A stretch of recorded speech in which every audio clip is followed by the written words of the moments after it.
ವಿದ್ಯಾನಗರ ತಾಲೂಕು ಹೊಸ ಅಗ್ರಹಾರ ಗ್ರಾಮದ ವಿಘ್ನೇಶ್ವರ ಗೆಳೆಯರ ಬಳಗದ ವತಿಯಿಂದ 21ನೇ ವರ್ಷದ ಗಣೇಶೋತ್ಸವದ ಪ್ರಯುಕ್ತ ರಸಮಂಜರಿ ಕಾರ್ಯಕ್ರಮವನ್ನು ಬಹಳ ಸಂತಸದಿಂದ ಆಚರಣೆ ಮಾಡಲಾಯಿತು. ಈ ಸಂದರ್ಭದಲ್ಲಿ ಮಾಜಿ ಜಿಲ್ಲಾ ಪಂಚಾಯಿತಿಯ ಸದಸ್ಯರು ಆದ ಪುಷ್ಪಲತಾ, ಸಿಪಿ ರಮೇಶ್ ಕುಮಾರ್, ಕರ್ನಾಟಕ ರಾಜ್ಯ ರೈತ ಸಂಘ ರೈತಬನ ಕರ್ನಾಟಕ ರಾಜ್ಯ ಪ್ರಧಾನ ಸಂಚಾಲಕರಾದ ಡಾಕ್ಟರ್ ಅರುಣ್ ಕುಮಾರ್, ಪುನೀತ್, ನಟೇಶ್, ಪ್ರಸನ್ನ, ರಾಜು, ದೀಕ್ಷಿತ್, ಉಪೇಂದ್ರ, ಮಾದೇವ್, ನವೀನ್, ವಿಘ್ನೇಶ್ವರ ಗೆಳೆಯ ಬಳಗದ ಎಲ್ಲ ಸದಸ್ಯರು ಈ ಸಂದರ್ಭದಲ್ಲಿ ಹಾಜರಿದ್ದರು. ವರದಿಗಾರರು Ashwath, Indian public TV Kannada, Mysuru.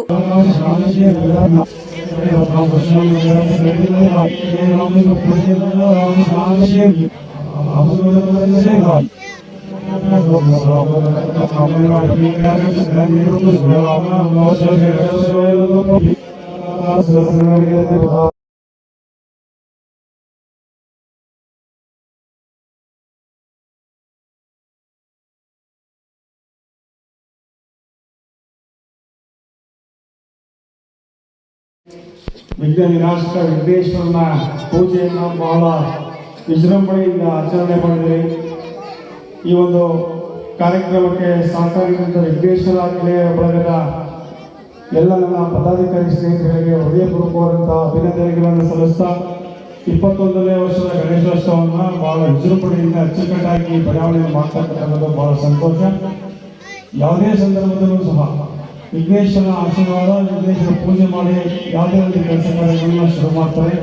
ಅಂಥ ವಿಘ್ನೇಶ್ವರನ ಆಶೀರ್ವಾದವನ್ನು ಈ ಗ್ರಾಮದ ಜನರಿಗೆ ಒಳಿದಾಗಿ ಆರೋಗ್ಯ, ಆಯಸ್ಸು, ಸಂಪತ್ತನ್ನು ಕೊಟ್ಟು ಕಾಪಾಡಲಿ ಅಂತ ಹೇಳಿ ವಿಘ್ನೇಶ್ವರನಿಗೆ ಪ್ರಾರ್ಥನೆ ಮಾಡಿ, ಇವತ್ತು ನಮ್ಮ ಶ್ರೀಮಂತರವರು ಪೇಟೆ ಬ್ಯಾಂಕ್ ಅಧ್ಯಕ್ಷರಾದರೆ ಈ ಒಂದು ಹೊಸ ಸಾಲಗಳೆಲ್ಲ ಬಂದರೆ ಯಾರು ಯಾವುದೇ ಆ ಜಾತಿ ಈ ಜಾತಿ ಆ ಪಕ್ಷ ಈ ಪಕ್ಷ ಏನೂ ಇಲ್ಲ, ಪ್ರತಿಯೊಬ್ಬರು ಬಂದು ಆ ಒಂದು ಸಾಲ ಸೌಲಭ್ಯದ ಸಹಾಯವನ್ನು ಪಡ್ಕೊಳ್ಳಿ.